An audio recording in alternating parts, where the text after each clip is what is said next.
Hello friends, இந்த video இன்றைக்கி காலையில் பிள்ளைங்களை ஸ்கூலுக்கு அனுப்பிட்டு நான் எடுத்த வீடியோ தான். பிள்ளைங்கள்லாம் ஸ்கூலுக்கு போனதுக்கப்புறமா நான் என்னென்ன வேலை பண்ணுவேன் அப்படிங்கிறத தான் நான் வீடியோவில் காமிச்சிருக்கேன். குழந்தைங்கள ஸ்கூலுக்கு அனுப்பிட்டு கொஞ்சம் நேரம் ரெஸ்ட் எடுத்துகிட்டு அதுக்கப்புறமா கிச்சனுக்குள்ளே வந்தாச்சு. அடுத்து சமையல் வேலை பார்க்கணும். ஃபஸ்ட்டு பாத்திரம் நிறைய இருந்துச்சு, அதெல்லாமே கழுவி எடுத்துடலான்ட்டு கழுவிட்டேன். அப்புறமா சிங்கு, அதுக்கப்புறமா கவுண்டர் டாப்பு, அடுப்பு எல்லாத்தையுமே ஓரளவுக்கு நீட் பண்ணிட்டேன். கடைசியாக 2 இட்லி இருந்துச்சு, தக்காளி சட்னியும் வச்சு நான் சாப்பிட ஆரம்பிச்சிட்டேன்.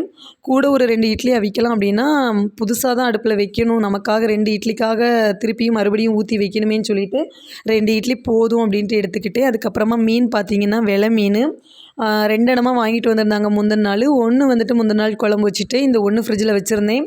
சரி, இதை இன்றைக்கி குழம்பு வச்சிடலாம் அப்படின்னு சொல்லிட்டு இதை கழுவிட்டு இருந்தேன்.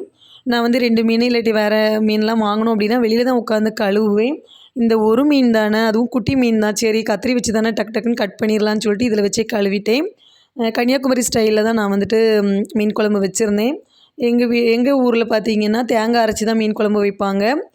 தக்காளி, பச்சை மிளகாய், அதுக்கப்புறமா தேங்காயெல்லாம் நல்லா அரைச்சி மசாலாலாம் உள்ளே போட்டு கையை போட்டு நல்லா கலக்கிட்டு கூடவே கல் உப்பு போட்டு கொஞ்சம் கருவேப்பிலையும் போட்டு நம்ம அடுப்பில் வச்சிட்டோம் அப்படின்னா அது கொதிக்கும் போதே பார்த்திங்கன்னா நல்லா மணத்துட்டு அழகாக இருக்கும்.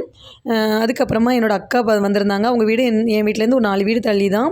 அவங்களுக்கும் எனக்கும் வாட்டர்மெலன் ஜூஸ் போட்டு குடிச்சிட்டோம்.